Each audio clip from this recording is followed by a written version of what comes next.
wanjye ni Agnes.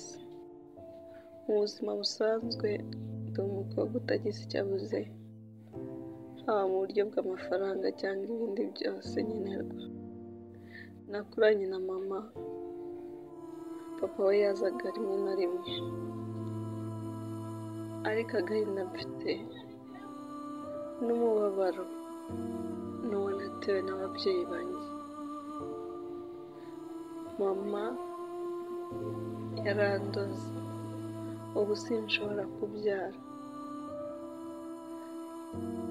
Yewe mu gukura kwanjye, papa umbyara nawe yamfashe ku ngufu, anyanduza virusi itera sida. Mu kumenya ko nanduye byo nabimenye nkuze. N'ibyo ngibyo by'uko nabyara nabimenye nyuma. Ukuri kose nakumenye nyuma. None kuri uyu munsi wa none, agahinda karanyica. Natekereza ko nta kintu muri iyi si mfite cyamaze. Ibyo ngibyo bintera agahinda. Ubu ngubu sinzi icyo gukora, sinzi uwo nasanga, sinzi uwo naririra. N'ibyo nunze ntacyo bimariye, ntacyo bimaye rwose, nta mahoro mbifitemo.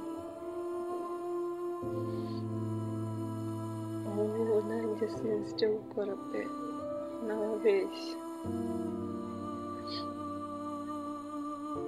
Sinzi n'uwo nabiha.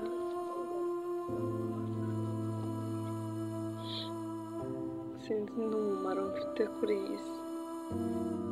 Icyiza ni uko nayivamo. Amazina yanjye nitwa Big Town. Ndi umukinnyi wa filime nkanazitunganya. Mu buzima bwa buri munsi ndi umuhasuro. Imihanda itwigisha ibintu byinshi. Imihanda iratubabaza, rimwe na rimwe tukiyanga cyangwa tukanayanga. Rimwe na rimwe ukarya cyangwa ukaburara, ugasoringa buri munsi bikanga. ugasanga urarara mu biraro, ubayeho nabi bishoboka. Ariko ibintu byose bigira intangiro bikagira n'iherezo. Ugasanga umwana afite famiye, afite n'ababyeyi bombi, ugasanga icyatumye ava iwabo, ugasanga umubyeyi abana ntabwo abafata kimwe, ugasanga umubyeyi ntabwo aganiriza abana, ugasanga umubyeyi arakoresha umwana agatuna mbwene, aramutoteza buri munsi, aramukorera buri kimwe cyose kibi, nyine aramukomeretsa ku mutima. Buriya biba byiza nyine bikarangira umwana nyine yidoroza kugira ngo yibagirwe ibyo bibazo byose, ariko biba byiza iyo uganirije umwana, ukaganira buri kimwe cyose, ukaguha amakuru ye, ukaguha ibitekerezo bye, ukaguha ukuntu agufata. Igikomere gikomeye buriya kurenza ibindi ni ugukomeretsa umwana uri umubyeyi, umubyeyi agakomeretsa umwana we. Icyo gikomere cyo gikomeretsa umwana kurenza ko wahura na rihaso z'imihanda zigahura n'ibikomere bya buri munsi, ibyo byifata nk'ibisanzwe kuko ni rihaso.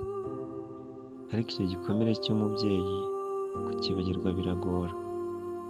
Rero biba byiza